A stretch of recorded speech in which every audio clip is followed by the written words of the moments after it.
like us to sit, Dulcie? Well, I think that the rows between the two forms.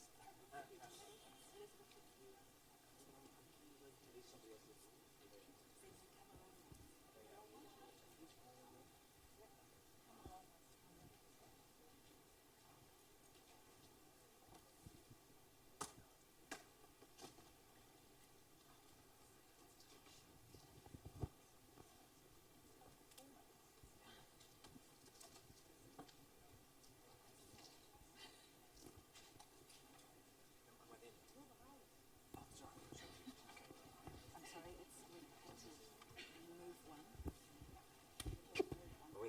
Ladies and gentlemen, can I suggest that you move into the centre block? I think that we all have a nicer experience if we're close together rather than if you're way out in the wings. We're going to be having a bit of reading, and I think it's nice to have a close storytelling atmosphere, so feel free. Come and sit in the middle block.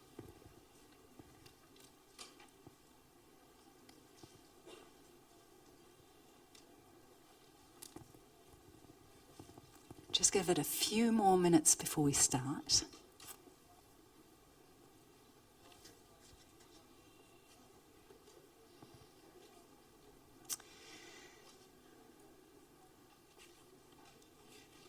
So, hallo, kia ora, willkommen, meine Damen und Herren.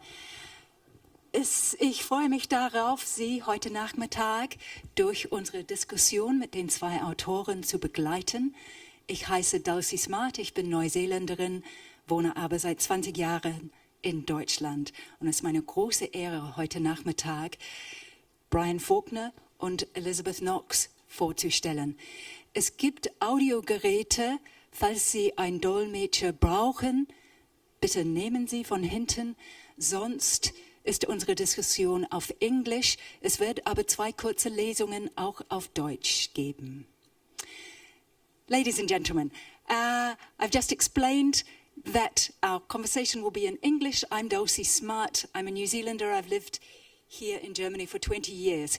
And it's my very great honor to introduce you today to 2 wonderfully creative, imaginative writers, Brian Falkner and Elizabeth Knox.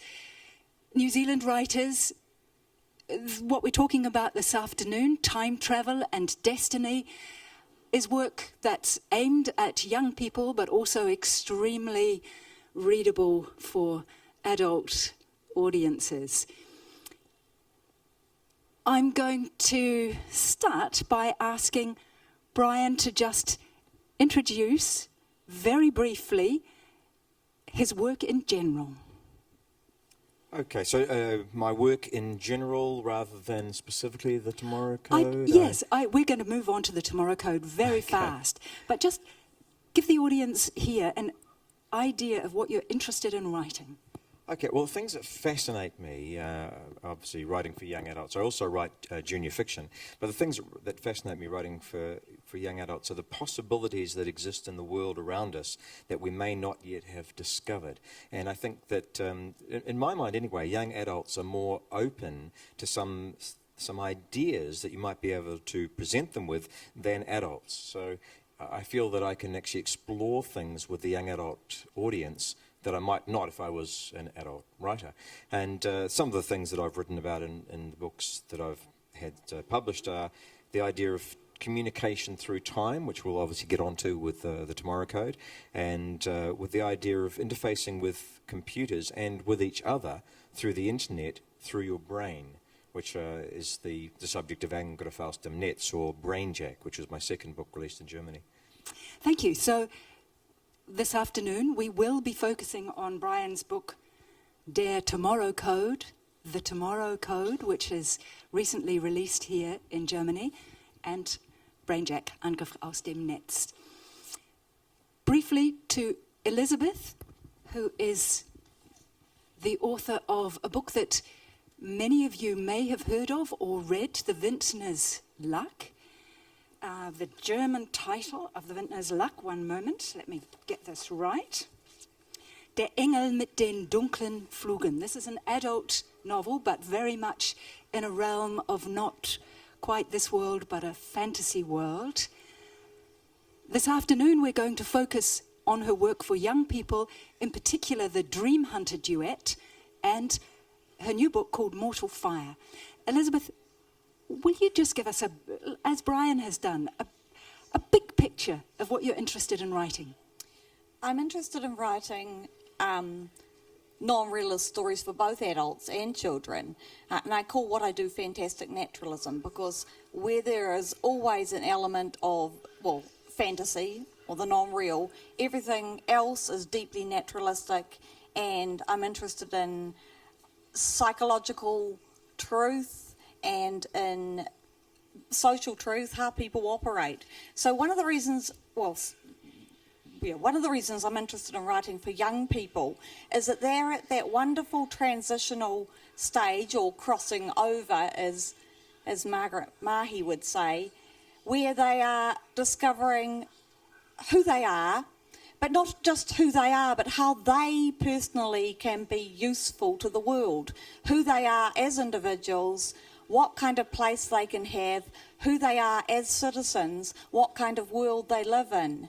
And so I use fantasy to explore those things.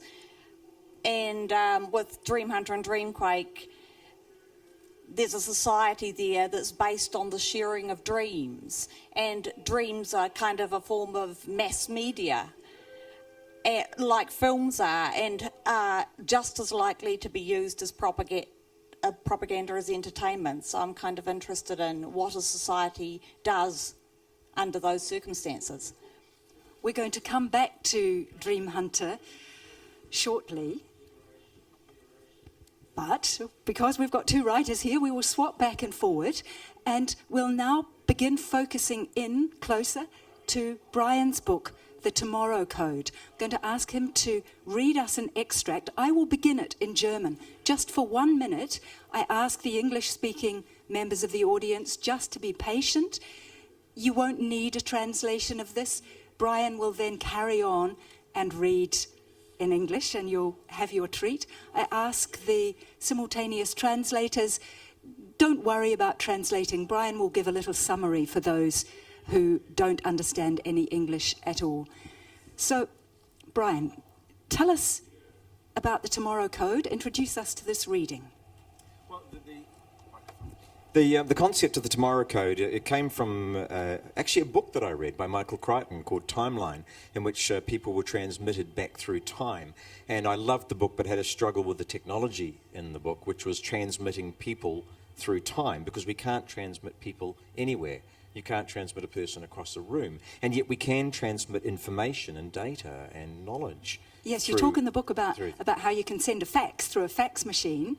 And the fax appears to come out at the other end, although it's actually just a copy. So what you've sent is information. And so it seemed to me that when we first started sending things through telegraph wires, it was Morse code. So if we were ever able to send anything through time, it would be that most basic of things. It would be information and possibly even Morse code. So in my book, The Tomorrow Code, there's just two kids, Tane and Rebecca, who discover a way to receive messages from the future. And these messages are very short. They're almost like text messages. And of course, they come in Morse code. And they get this first message from the future, and they translate the Morse code back into English. And it's a series of numbers. And they're wondering, what are these numbers? We've been sent a message from the future, but just 6 or 7 numbers. And they eventually work out that it's the lotto numbers for the next week's big lotto draw. And all they have to do is go and buy a lottery ticket, and they're going to win the lotto, because they've got the numbers before the draw has even happened. But they also have a big responsibility, don't they? There's another message in there, SOS. At the very end of the message is a little bit more Morse code, ... .. which is SOS. So there's something going on in the future they've been asked to help with, and they really have to figure out what's going on and then try and save the human race. So this extract we're going to read? Well, this is... Yeah, without going too much into what's happening in the story, they've gone to investigate Tane and Rebecca, the two main characters, have gone in to investigate a scientific laboratory on an island in the Bay of Islands, which is in the towards the top of the North Island of New Zealand.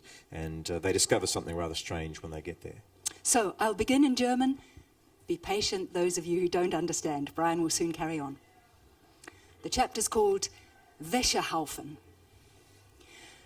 Tane und Rebecca erreichten das Ufer am Fuß des Anlegerstegs. Das Mondlicht übergoss die Wellen im Kanal mit silbernem Licht. Aber hier im Schatten der Insel war das Wasser dunkel. Ein Boot der Küstenwache mit aufblasbarem Rumpf war weitere vorn am Landesteg verteut. Aber nirgendwo brannten Lichter und die Insel wirkte so verlassen, dass sie beschlossen, nicht weiter auf das Boot zu achten. Selbst wenn Leute an Bord sein sollten, würden sie wahrscheinlich fest schlafen. Sie versteckten die Schwimmflossen, Bleigürtel und Sauerstoffflaschen hinter einem Pfeiler am Ende des Stegs, behielten aber die Masken auf, um ihre Gesichter vor der Überwachungskameras zu verbergen. Rebecca ging an der Hafenmauer entlang, blieb aber nach ein paar Metern abrupt stehen und legte Tane warnend die Hand auf den Arm. Sie ging in die Hoche mit dem Rücken zur Insel und deckte ihre Taschenlampe mit der Hand ab, sodass nur ein ganz schmaler Lichtstreifen durchdringen konnte. Im schwachen Licht sah Tane einen Gegenstand auf dem Boden liegen. Er ging neben ihr in die Hoche. Gemeinsam untersuchten sie den Fund. Es war ein weiches, rosafarbenes Stoffstück. Tane hob es an einem Ende hoch und es nahm sofort eine erkennbare Form an. Ein Damennachthemd. Ein kleineres Stoffstück rutschte aus dem Nachthemd heraus. Rebecca richtete den Lichtstrahl darauf. Ein schmuckloses, weißes, nicht sonderlich sexy Damenhöschen. Bisschen komisch, die Wäsche ausgerechnet hier abzulegen, flüsterte Rebecca in Tanes Ohr. Tane nickte nur. Er hatte auch keine Erklärung dafür. It took them a while to find the entrance to the path, even though they had been here once before. Tane risked a quick flash of his torch. Over there, he whispered, and followed Rebecca as she trod lightly up the concrete pathway. He looked back at the water just once before it was obscured by the trees surrounding the track. It was dark and deep and peaceful. It had been that way for millions of years and would still be the same in another million. Just looking at the expanse of water gave him a steadiness and a resolve to complete this mission no matter what. He caught up to Rebecca and whispered in her ear, "Kids will read about this in history books one day." He felt her smile rather than saw it in the darkness. "Maybe you'll write it," she said. After only a few paces, she stopped again. Another pile of clothing, this one a small mound. She separated it with her torch. A white lab coat. Inside of that, a bright red T-shirt and a pair of jeans. Inside the jeans, which were still done up, a pair of blue boxer shorts. Underneath the clothes was a pair of Nikes complete with socks. A watch fell out of the sleeve of the lab coat when she moved it. "This might explain the nightie," Tane said with a grin. "Maybe a couple of scientists out skinny dipping." Rebecca nodded as if she agreed, but said, "In other circumstances, maybe, but not here. Not now. And why are the jeans still fastened?" The pathway levelled out as they approached the top of the rise and emerged from the native bush into the cleared area that housed the laboratory complex. Here they were no longer in the shadow of the island, and the flat area in front of them was bathed in moonlight. They found no more piles of laundry as they approached the building complex. They had both memorized the security code for the gate, but in the light of the moon, Tane could see that there was no need. It was not locked. It was not even shut. He looked at Rebecca, and the dim light shining into her diving mask showed a furrowed brow. Why was the gate unlocked? They moved through the gate and crept forward along the short concrete path that led to the lab. Back home and on the submarine, the plan had seemed simple. Open the gate with the key code, open the door to the lab the same way. snoop around inside, and just like in the movies, they would instantly find all the incriminating evidence they would need to shut down the project and save the world. But no one could have planned or prepared for the reality.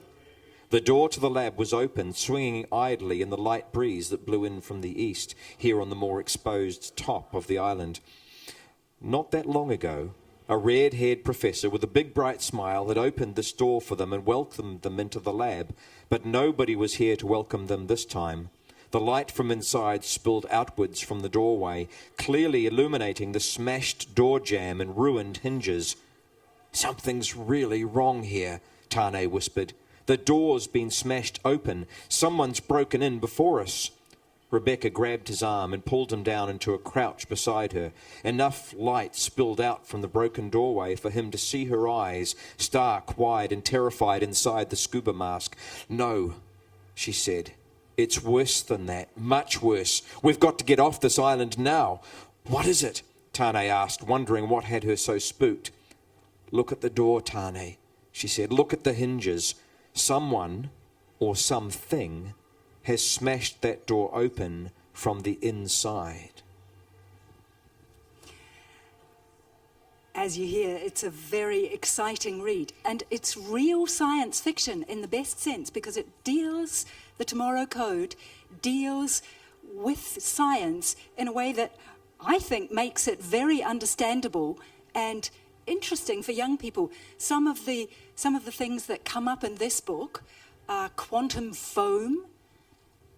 The Möbius strip is very crucial to the story.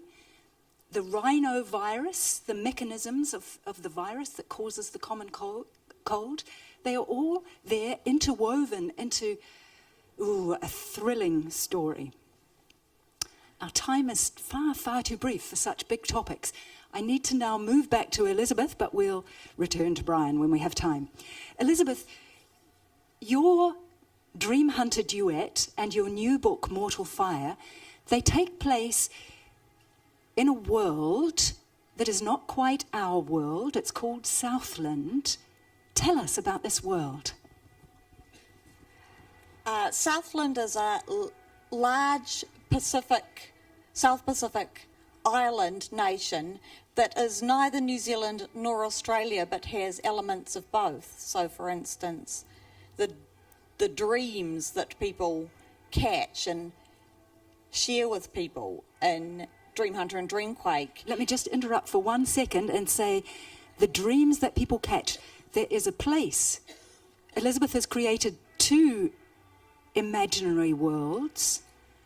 1, Southland, and 2, The place, which is a area inside Southland that can only be accessed by a few people, and the people who go there, some of those very few people, when they go to sleep in this giant territory, which is basically like the TARDIS, much bigger on the inside, they can lie down and catch dreams. Instead of having villages or any landmarks that you could put on a map inside this place, there are sites where there are dreams, and dream hunters go there, catch dreams, then they come out and they share their dreams with paying audiences in these large operas that are really like a cross between a theatre and a hotel. So there's a central auditorium with the dream hunter with their bed where they fall asleep, and then radiating out from that there are hotel rooms which people rent for the night and lie down and share the dreams.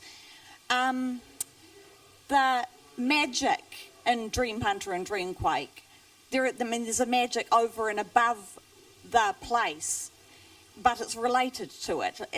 But the mystery I had to solve when I was writing them was how to make the whole of the fantastic system only one system. So, in fact, it's the magic that belongs to the 5 families and to the Haim family in Dream Hunter and Dreamquake that has produced the place.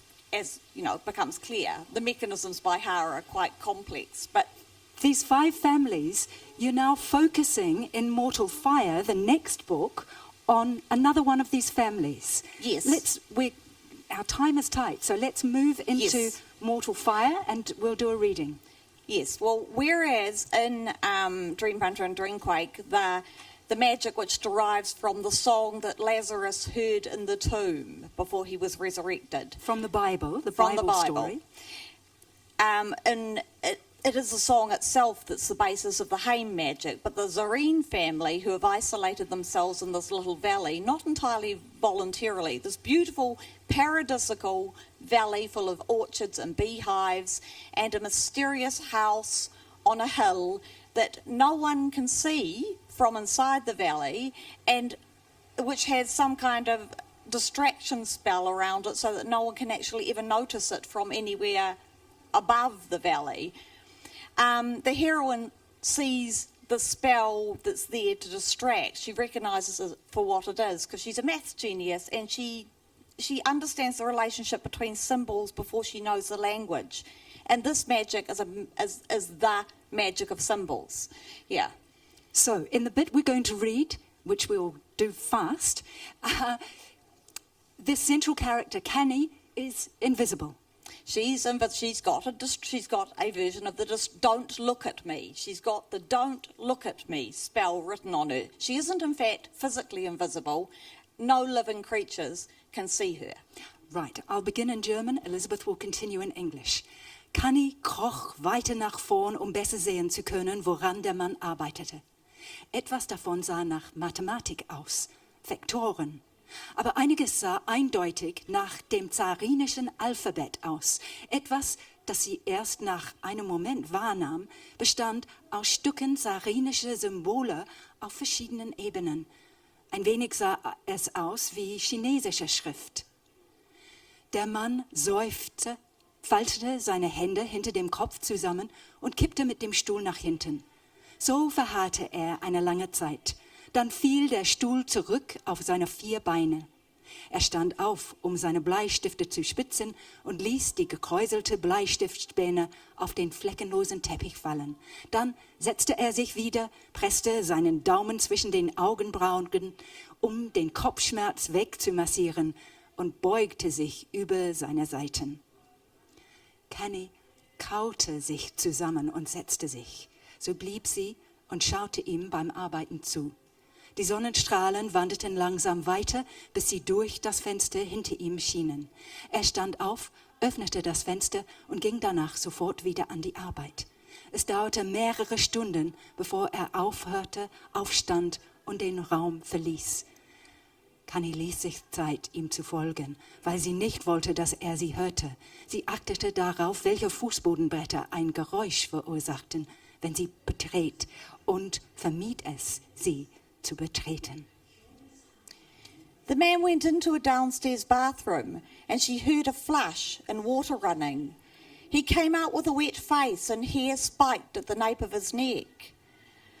Once he'd gone back into the kitchen, Canny used the bathroom herself, positioning herself to pee on the side of the bowl so it didn't make any noise. The water in the bowl was now yellow, and Canny hoped the man would imagine he'd just forgotten to flush. She checked her reflection in the mirror, careful not to look too closely at the inked signs on her forehead.